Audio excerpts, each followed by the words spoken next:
En esta práctica utilizaremos el amperímetro y el voltímetro para tomar mediciones de un circuito mixto con 3 resistencias. Para empezar, el voltímetro mide el voltaje de cada resistencia en paralelo y en caliente, y el amperímetro mide la corriente que circula en serie y en caliente.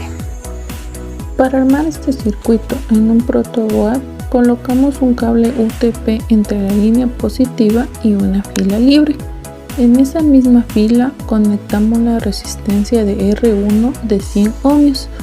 Desde otro extremo de R1 conectamos dos resistencias en paralelo, R2 de 120 ohmios y R3 de 330 ohmios, asegurándonos de que ambos comiencen desde el mismo nodo de salida de R1.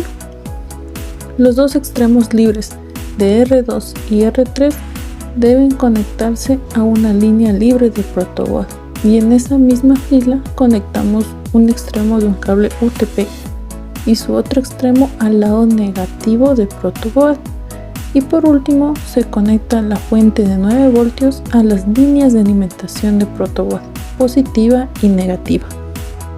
Haremos una medición del voltaje y la corriente de este sistema eléctrico para tener un contraste con el valor calculado y el valor medido. Pero antes de eso, ¿cómo se mide el voltaje y la corriente de este sistema eléctrico? El voltaje se mide en paralelo y en caliente. ¿Qué significa esto? Con ambos terminales del multímetro vamos a topar dos nodos o puntos en referencia de lo que queremos medir o la resistencia que queramos medir. Estos deben estar energizados para que así podamos medir el voltaje que entra en estas resistencias.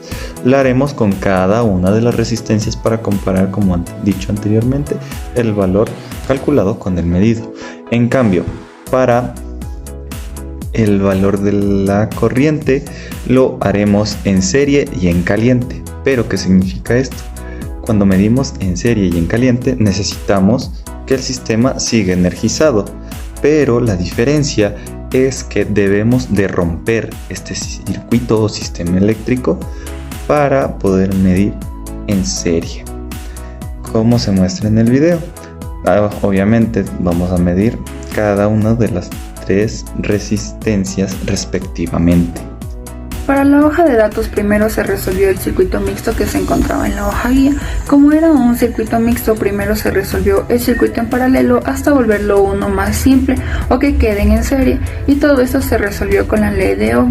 En la tabla de la hoja de datos se obtiene el voltaje que se calculó igual la corriente. Todo eso se sacó con la ley de Ohm, y después se obtuvo el voltaje y la corriente medida a partir de las mediciones que se hizo con el voltímetro y el amperímetro. La conclusión es que habrá una diferencia entre el valor medido y el valor calculado, ya que el valor medido, por razones externas e incluso del circuito como desgaste o incluso el paso del tiempo o la temperatura, pueden darnos errores al rato de realizar la medición, que tendría que ser igual o ir variando por milésimas con el valor medido, lo cual es normal, pero no puede existir un error muy grande. Los valores medidos y calculados fueron muy similares a los que demuestra que la ley de Ohm se cumple en el circuito y que los instrumentos de medición utilizados son precisos para este tipo de prácticas. Calcular la corriente y el voltaje de forma manual permite comprender a fondo los principios teóricos de la ley de Ohm, la ley de Kirchhoff, lo cual es fundamental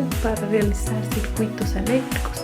Y por otro lado, el uso del multímetro ofrece una forma rápida, práctica y directa de obtener mediciones reales en un circuito ya armado, lo que permite detectar fallos, confirmar resultados y validar teorías. Mi recomendación para esta práctica es tener en cuenta que ambos terminales para la medición del voltaje o la corriente que se utilizan en el multímetro para estas mediciones deben de estar en puntos específicos para no ocasionar un cortocircuito en todo el circuito eléctrico. Verificar las conexiones antes de medir y calibrar los instrumentos para reducir errores y obtener resultados más exactos durante la práctica. Combinar los dos métodos, teoría y práctica, tenemos una comprensión completa y segura de lo que es un circuito eléctrico. Gracias.